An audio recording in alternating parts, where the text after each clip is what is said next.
কালকে যখন শেখ হাসিনার মৃত্যুদণ্ডের রায় ঘোষণা করা হয়, সেই বিচারে একটা বিষয় অন্তর্ভুক্ত ছিল।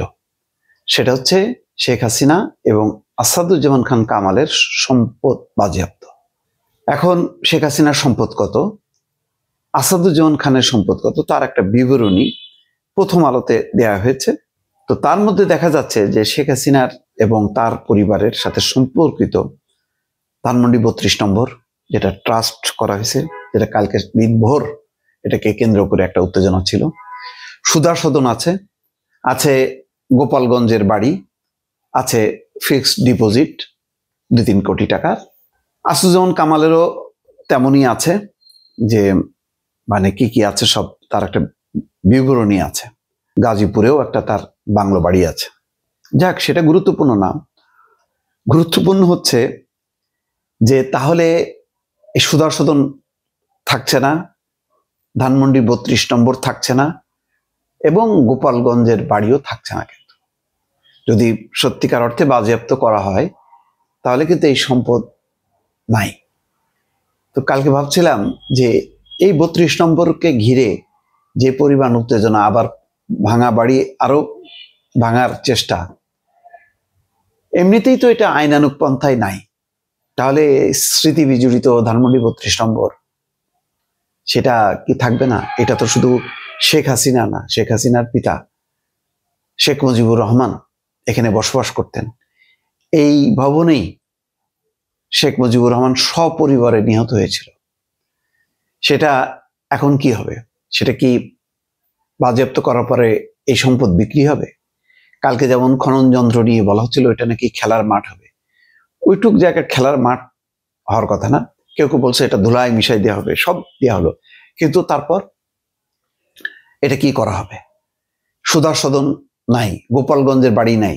তাহলে এক শেখ হাসিনাকে ধাক্কা দিতে যেয়ে কিন্তু তার পিতা শেখ মুজিবুর রহমানেরও অনেকগুলো স্মৃতি চলে যাচ্ছে। খেয়াল করছেন? আসাদুজ্জামান খান কামালের কি আছে না আছে, সেইটা বাজেয়াপ্ত করলো কি, এটা কিচ্ছু আসা যায় না।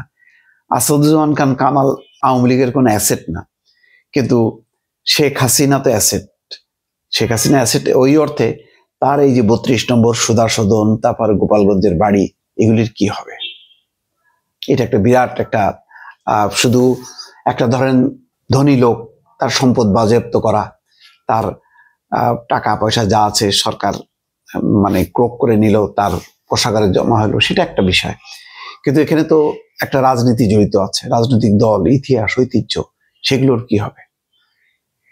আজকে শেখ হাসিনার এই পরিণতির কারণে দেখেন আজকে 32 নম্বর নাই হয়ে যাচ্ছে, সুধা সদন নাই হয়ে যাচ্ছে, গোপালগঞ্জের বাড়ি নাই হয়ে যাচ্ছে।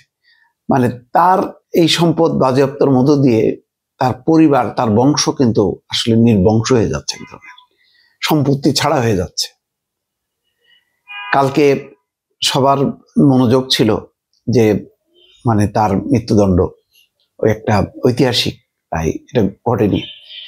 বাংলাদেশের ইতিহাসে কোনো নারীর ফাঁসি হয়নি বলা হচ্ছে, কিন্তু শেখ হাসিনার কিন্তু সেই রায়টা হলো। এখন মৃত্যুদণ্ডের কিভাবে মৃত্যুদণ্ড কার্যকর করা হবে, ফাঁসি নাকি, সেটা এখনো কিন্তু পরিষ্কার না। হয়তো রায়ের পূর্ণাঙ্গ কপি পাওয়া গেলে সেটা জানা যাবে, কিন্তু আজকে সেই কপি পাওয়া যায়নি, কারণ ট্রাইব্যুনালের যেই ট্রাইব্যুনাল তাকে মৃত্যুদণ্ড দিয়েছে, সেই ট্রাইব্যুনালের বিচারক অসুস্থ থাকায় আজকে এটা তিনি জমা দিতে পারেননি।